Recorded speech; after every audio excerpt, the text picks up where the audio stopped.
Fala pessoas, tudo bem? Então, vamos dar continuidade aqui na genética e avançando, nós vamos especificamente falar sobre a primeira lei de Mendel, tá? Que é provavelmente a maior de todas as contribuições de Mendel, tá? Porque ela vai servir de base para os outros elementos. Tá? Lembra que na aula anterior eu falei um pouco sobre a base histórica da genética, um pouco do trabalho do Mendel e o foco dele em trabalhar as ervilhas de cheiro. Tá? Então são plantas que reproduzem muito rapidamente e crescem rápido. Então você pode ter muitas gerações num período de tempo muito curto. Tá? Então o Mendel, a gente fala muito em semente, em cor, né, liso, rugoso e tudo mais. Ele trabalhou muitas características para ele, caracteres. Né?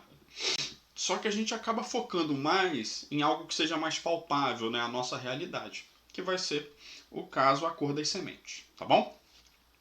Lembra, em geral, as sementes ou elas são verdes ou elas são amarelas. Bom, então vamos lá. Mendel trabalhou cultivando as sementes até ele ter segurança das suas conclusões por em torno de 8 anos, certo isso? Tá? Em 8 anos, ele conseguiu fazer demonstrações, cálculos matemáticos e verificações que permitiu que ele isolasse características e dessa forma ele tivesse uma precisão na pureza. Tá? Então, com relação à característica da cor da semente, ele conseguiu separar as plantas de tal forma com que ele tivesse plantas que só produzissem sementes verdes e plantas que só produzissem sementes amarelas. Essas plantas a gente vai chamar de puras, certo? Isso. Essa é a primeira geração. Em genética, a primeira geração a gente chama de geração parental, certo? Comumente aparece com P. Numa outra imagem a gente vai ver isso, tá? Então tá lá. Na hora que ele cruzou o indivíduo com semente amarela com o indivíduo de semente verde, lembra, ele já tinha demonstrado que a teoria da mistura não é viável, certo? Não ocorre uma mistura entre isso. Ele demonstrou que esse cruzamento entre puros resultava apenas em indivíduos geradores de sementes amarelas. A geração seguinte, a segunda geração, a gente chama de F1. Lembra? Geração parental é a primeira, depois geração F1, certo? Aí o que ele fez? Como as ervilhas elas são plantas monóicas, né, que elas são hermafroditas, elas se autofecundam também, certo? Tá? Obviamente aqui ele não fez autofecundação, né? Ele fez fecundação cruzada, pegou de um pólen, levou no outro, pá e pá. Tá? Mas aqui ele deixou as plantas se autofecundarem. É muito fácil fazer planta se autofecundar. Você coloca um saquinho, tá? E permite com que o pólen da planta faça a autofecundação na própria flor. Tá? Então, na geração F2, ele pegou os indivíduos que se autofecundaram, então amarelo com amarelo, e percebeu isso, que nasciam tanto indivíduos que produzissem sementes amarelas, quanto indivíduos que produzissem sementes verdes. Aí, olha, a característica voltou. Então, de repente, não existe os indivíduos puros, eles resultam na formação de indivíduos que de alguma forma permitem contemplar o surgimento de indivíduos com característica diferente da sua característica, certo isso? E ele contou, tá? Para ele fazer uma avaliação probabilística disso, ele contou. Ele teve mais de 7.500 sementes e ele contou uma por uma. Na hora que ele contou uma por uma, ele chegou à proporção de que a cada 4 sementes, 3 seriam sementes amarelas, como os pais, e uma seria de semente verde, né? 25%. E isso permitiu com que ele concluísse dessa forma, com que os pais eles estavam transmitindo as informações aos descendentes a partir de partículas e que essas partículas elas não interagiam de tal forma com que houvesse uma mistura e que a característica da descendência fosse uma mistura, mas sim que determinadas características se sobrepõem a outras características. É a ideia que a gente viu lá na primeira aula sobre dominância e recessividade. Tá? Então, olha só, a primeira geração, que ele chamou de geração parental, os indivíduos são puros. O que são puros? Lembra, puros são indivíduos que são homozigotos, em que para aquela determinada característica ele vai apresentar os dois alelos iguais para o gene. Então, olha aqui, ó, o indivíduo que tem a semente verde, a gente vai chamar de Vzinho, Vzinho. E o indivíduo que tem a semente amarela, no caso puro aqui, ele vai ser Vzão, Vzão, certo? Tem os dois alelos dominantes. Tá? Só um parênteses. Na hora que você escolhe a letra do alfabeto, em geral, o sujeito usa a primeira letra da característica recessiva. Então, está usando o V, porque o verde é o recessivo, V, verde recessivo. Tá bom? Se quiser usar A, B, tanto faz. Bom, e aí o que ele viu? Que como a herança ela é particulada, tá? Cada indivíduo possui dois alelos, duas versões com caractere, mas na hora que transmitem só um para os seus descendentes, através dos gametas. Então os indivíduos parentais aqui, ó, como ele é Vzinho, Vzinho, ele só pode doar Vzinho. Como ele é Vzão, Vzão, ele só pode doar Vzão. E na hora em que ele doa, os seus descendentes todos nascem Vzão, Vzinho. Lembra, o Vzão, Vzinho é o heterozigoto, que no caso aqui a gente vai chamar de híbrido. Tá? O indivíduo que tem uma mistura no seu genótipo. E aí você lembra que eu falei para você na aula anterior. Quando você considera o genótipo é a descrição dos alelos. Olha, esse aqui é Vzinho, Vzinho, homozigoto recessivo. Aqui é Vzão, Vzão, homozigoto dominante. Aqui é Vzão, Vzinho, heterozigoto. E aí você lembra que o alelo dominante é aquele que domina, sobrepõe o alelo recessivo. Então a característica relacionada ao dominante basta com que um dos dois alelos seja dominante para que a característica seja dominante. Logo, o indivíduo que é heterozigoto, ele também é amarelo, igual ao indivíduo que é homozigoto dominante. E para o indivíduo que é homozigoto recessivo, a característica recessiva vai se manifestar, porque a característica recessiva só se manifesta quando você tem dois recessivos, certo? Sem a presença de alelo dominante. Aí a F1, ó, a geração do primeiro cruzamento, tá? Ela foi autofecundada. Ó. Então, indivíduos ó, heterozigotos cruzando com indivíduos heterozigotos, certo? Então a F1 vai gerar a F2. E aí dá aquele cruzamento. Como o indivíduo é Vzão, Vzinho, aqui, ó, ele pode gerar gameta tanto a Vzão quanto gameta Vzinho, certo? Tanto gameta Vzão quanto Vzinho. E os cruzamentos, e o cruzamento resulta nessa probabilidade, que a gente vai ver já já. 3 dominantes para 1 recessivo, tá? Então, olha só. Então, o que diz a primeira lei de Mendel, né, ou a lei da segregação, a lei da pureza dos gametas, ou a lei do monohibridismo, tá lá. Ó. Todo caráter, né, toda característica, ela é condicionada por dois fatores, né, que são os dois alelos, um de origem materna e um de origem paterna.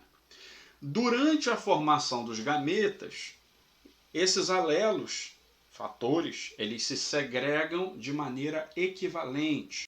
Ou seja, se você tem dois alelos, 50% dos seus gametas vai ter um alelo, 50% vai ter o outro alelo. Não existe 60, 40, 70, 30. É 50, 50. Certo? Então vamos ver o nosso exemplo aqui. Tá? Para entender o famigerado jogo da velha da genética que todo mundo tem que saber. Tá? Então vai lá. Vamos fazer o cruzamento que o Mendel fez no cruzamento da F1 dele, tá? O cruzamento entre ervilhas amarelas que sejam heterozigotas, tá bom? Então olha só, peguei aqui ó, indivíduo heterozigoto, tá? Qual é a característica aqui da semente? A gente sabe que o alelo dominante determina a cor amarela. o alelo recessivo determina a cor verde. Tá, e como funciona isso aqui? Então vamos lá. No jogo da velha você tem 9 quadrantes. O primeiro a gente não usa, tá? Os dois aqui na vertical, eles vão representar os gametas de um dos pais. Estou chamando aqui de gameta masculino, tá? Poderia ser feminino.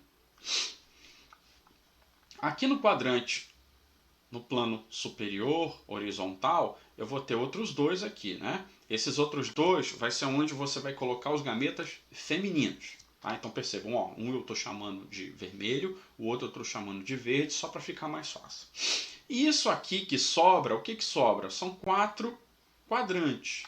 Esses 4 quadrantes vão ser os possíveis descendentes, o resultado do cruzamento. Lembra, esses cruzamentos, eles são cruzamentos baseados em probabilidades, certo? Isso são eventos que podem ocorrer. Não quer dizer que obrigatoriamente vão acontecer, certo? Isso. Um casal tem a chance de ter um filho com olhos azuis. A gente calcula lá e dá lá tal. Aí nasce um menino com olho castanho. Ih, caramba. O cruzamento ele trabalha a probabilidade, o que é mais provável, o que é menos provável, tá? Então vamos lá. Considerando que os indivíduos são heterozigotos, híbridos, Vzão, Vzinho, vamos ver, ó. Se o indivíduo ele é Vzão, Vzinho, na hora que ele for formar a gameta, lembra, eu tenho 2 alelos, mas o gameta só vai ter um. Eu vou ter um gameta Vzão e eu vou ter um outro gameta Vzinho. Segregou. Primeira lei. Certo isso? Segregação independente. Tá? O indivíduo é Vzão, Vzinho, 50% dos gametas são Vzão, 50% dos gametas são Vzinho. Aqui no feminino a mesma coisa. Por quê? Porque o indivíduo tem o mesmo caractere, certo? Então, ó, o indivíduo vai gerar Vzão e o outro gameta Vzinho, certo? O que a gente faz agora? O que a gente faz agora é simular os possíveis descendentes, as possíveis fecundações. Como que a gente faz isso? Uma linha, uma coluna. Então, ó, se esse gameta aqui fecundar com esse gameta aqui, ó, masculino, Vzão, aqui, Vzão. Ó, Vzão, Vzão. Mas, se esse aqui fecundasse com esse outro, Vzão, Vzinho. Tá? Linha de baixo. Aqui, ó, Vzinho, aqui, Vzão. Por que tu inverteu a ordem? Porque o dominante, maiúsculo, sempre vem na frente. Tá? E aqui, Vzinho, Vzinho. Certo isso? Você fez o seu cruzamento, tá bonitinho aí. Tá? Todas as possibilidades resultantes desse cruzamento. Tá? E agora? Bom, e agora a gente segue adiante. Tá? Então puxei para cá para a gente poder ver. Vamos lá.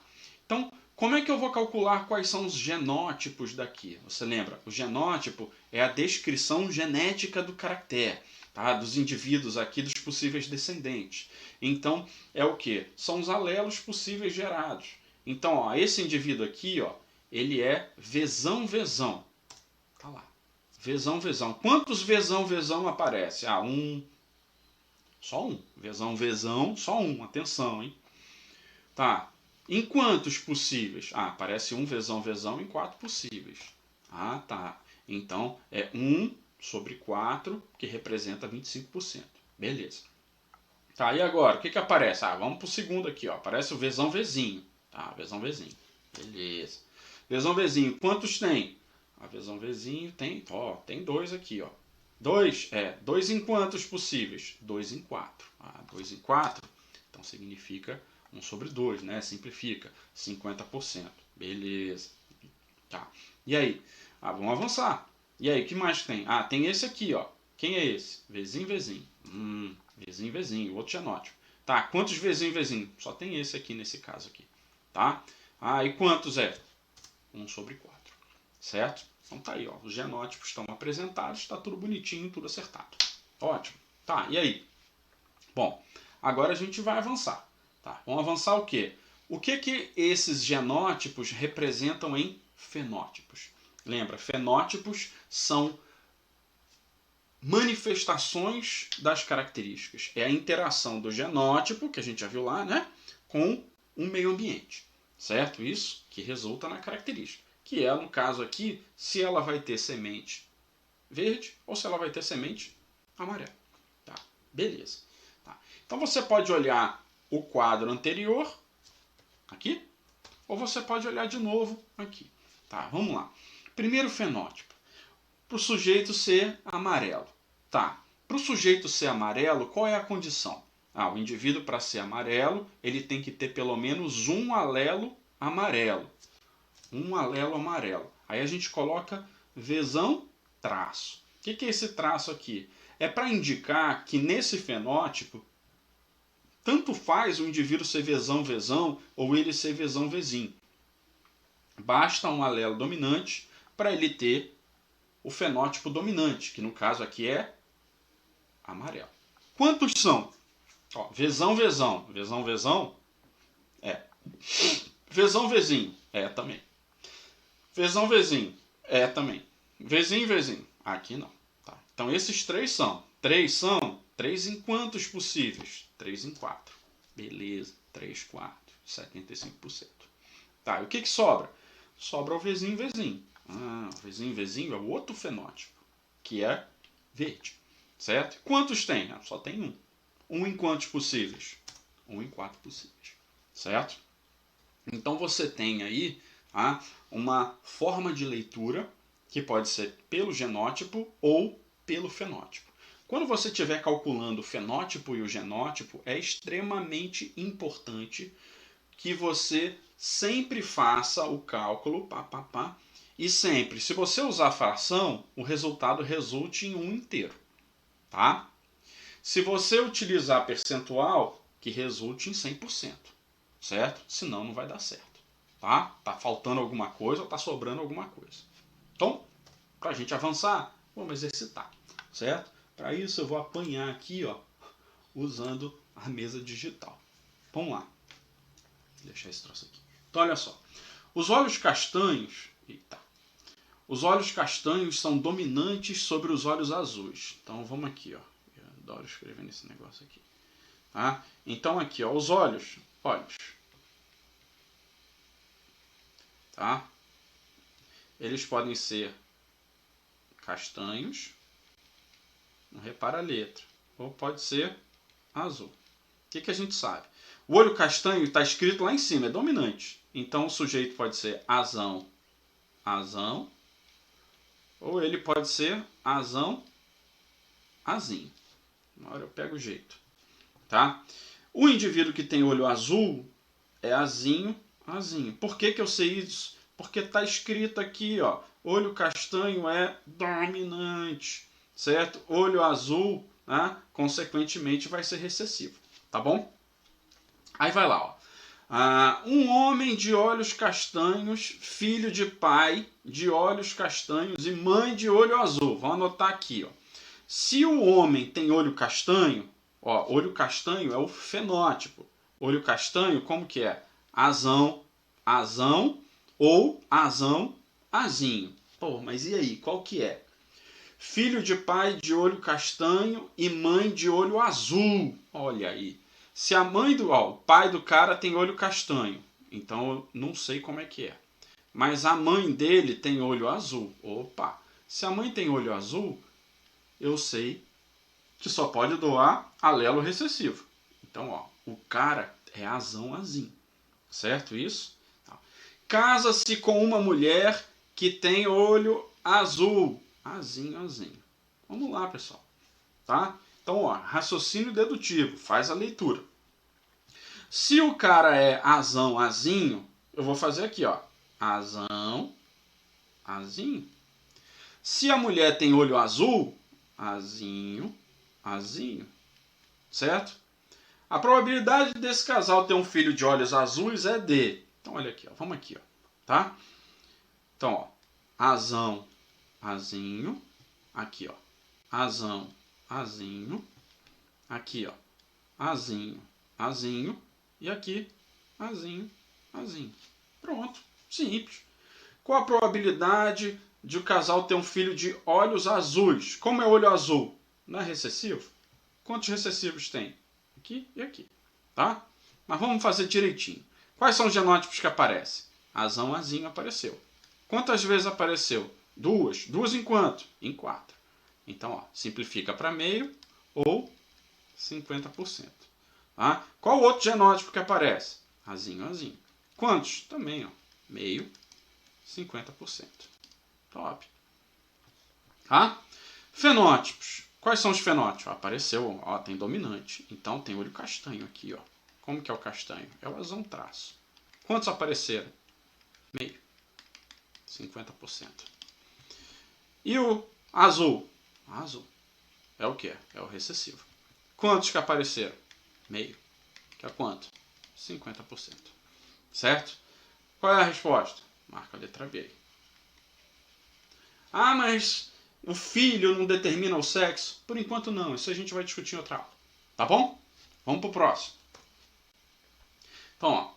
Um gene autossômico. Ó, toda vez que aparecer... Ih, sai daí, rapaz. Toda vez que aparecer autossômico, quer dizer que a herança não é sexual, tá? Ou seja, é algo que afeta homens e mulheres da mesma forma. A gente vai discutir isso nas próximas aulas, tá? Ó, um gene autossômico que condiciona pelos curtos em cobaia é dominante em relação ao gene que determina os pelos longos. Tá bom então. Então a gente está falando aqui, ó, de cor de pelos, certo? Então tem pelo curto e tem pelo longo. Sempre anota um quadrinho aí do lado para ficar mais fácil. Então, o peso curto, o pelo curto é dominante, tá? Ih, rapaz, volta.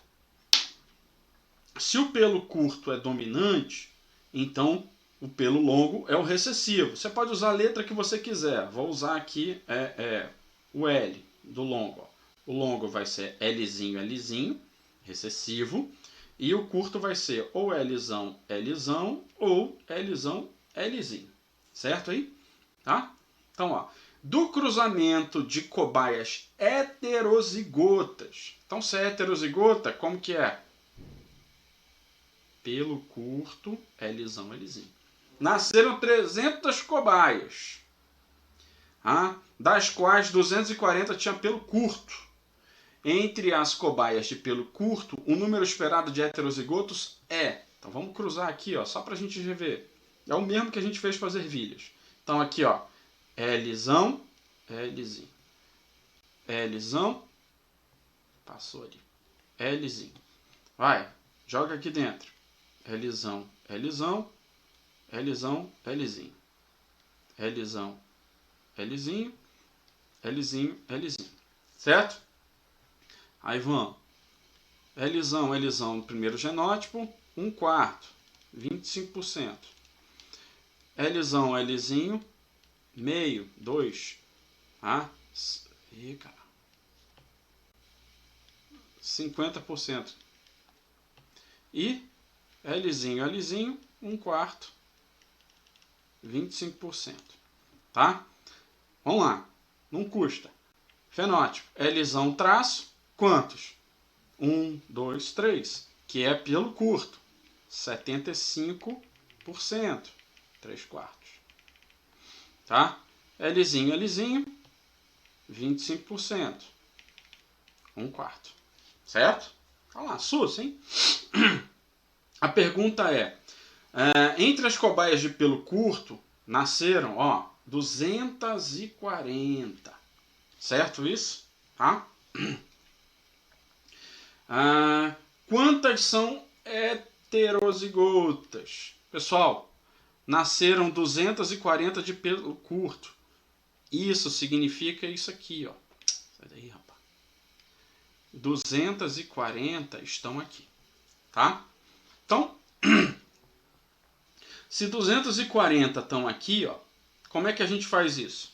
Então, se você dividir, vamos lá, 240 por 3, ó, por que 3? 1, 2, 3. Vai dar todos os indivíduos que são de pelo curto, certo? Isso vai dar 80, certo?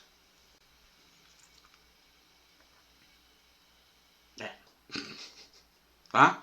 Bom, 80 com 80, 160. Com 80, 240. Ufa, tá? Bom, só que 80, 80, 80, só que, ó, que bosta. E não pode. Só que aqui, ó, são os heterozigotos. Certo isso? Tá? E aí, são 2. Então você vai multiplicar por 2 e vai dar 160. Se você fizer isso de múltiplas maneiras diferentes e conseguir chegar à mesma conclusão, o raciocínio é livre. Certo? Tá? Último caso. Tá? Em ortigas, na planta, né? O caráter denteado das folhas, aquelas folhas que são denteadas, tá? Domina o caráter liso. Então você tem aqui, ó, folha denteadas e lisas. Certo isso? Então, ó, o caráter denteado das folhas domina o liso. Então, de novo, liso é o recessivo. Vamos usar o L. Liso, liso. Denteado. É lisão, é lisão. É lisão, é lisinho. Numa experiência de polinização cruzada, ou seja, quando uma planta fecunda outra planta, né? Não é autofecundação, foi obtido o seguinte resultado. Aí você tem aqui, ó, 89 denteadas e 29 lisas. Então, ó, 89. Acho que coisa. 89 denteadas. Tá? E 29 lisas. 89 e 29. Tá? Ele quer que você diga como que são as fórmulas genéticas dos pais. Que ele usou D aqui. Vou chamar de L agora, né? Tá. Então, olha só. Se esse cara aqui, ó, ele é denteado, tá? Ele é lisão traço. Ou é lisão, ou é lisão, lisinho. Certo? Enquanto que os 29 lisos, eles são lisinho, lisinho. Certo? Tá, e aí? Como é que a gente calcula? Tá, aqui a gente não vai calcular. Aqui a gente vai deduzir. Como que são os pais? Tá? Então, olha. Qual é a proporção aqui? 90-30. É uma proporção de 3 para 1. Se você concluir o seguinte, olha, esse cara aqui, ele é o que tem para você o resultado limpo, certo? Ou seja, você tem o genótipo completo. É lisinho, é lisinho. Se é lisinho, é lisinho, então veio um alelo do pai e veio um alelo da mãe. Beleza. Tá? E aí, esse cara aqui, ó, tá? Ele tem que ter vindo de um dos dois. Vou colocar aqui, ó. É lisão. Então eu tenho que um dos pais, obrigatoriamente, é lisão, é lisinho. E o outro? Ele é lisinho ou é lisão, é lisinho? Se você for fazer o cruzamento, você vai ver que se você colocar lisinho aqui, você vai cruzar heterozigoto com recessivo e vai dar 50% um fenótipo, 50% o outro. Como a questão que a gente fez agora há pouco sobre os olhos azuis. Mas, se você colocar lisão, lisinho aqui, você vai ter a proporção igual ao cruzamento da autofecundação do Mendel que a gente fez, proporção de 3 para 1. Aí é raciocínio dedutivo. E aí você vai ter o cruzamento entre dois heterozigotos. Certo isso? Que a gente chamou de L, mas na questão está em D. Tudo bem? Tá? Então espero que tenha ajudado, espero que tenha facilitado. Tem que usar exercício, tá? Eu estou apanhando aqui com essa mesa também, então vou exercitar aqui também, tá? E na próxima aula a gente vai prosseguir falando sobre probabilidades, tá? Quando que a gente vai trabalhar probabilidade? Quando você está analisando mais do que um caráter ao mesmo tempo. Eu quero combinar. Eu quero que nasça uma criança do sexo feminino e que tenha olhos castanhos. Então são duas características diferentes que precisam ser combinadas. Tá bom? Até lá.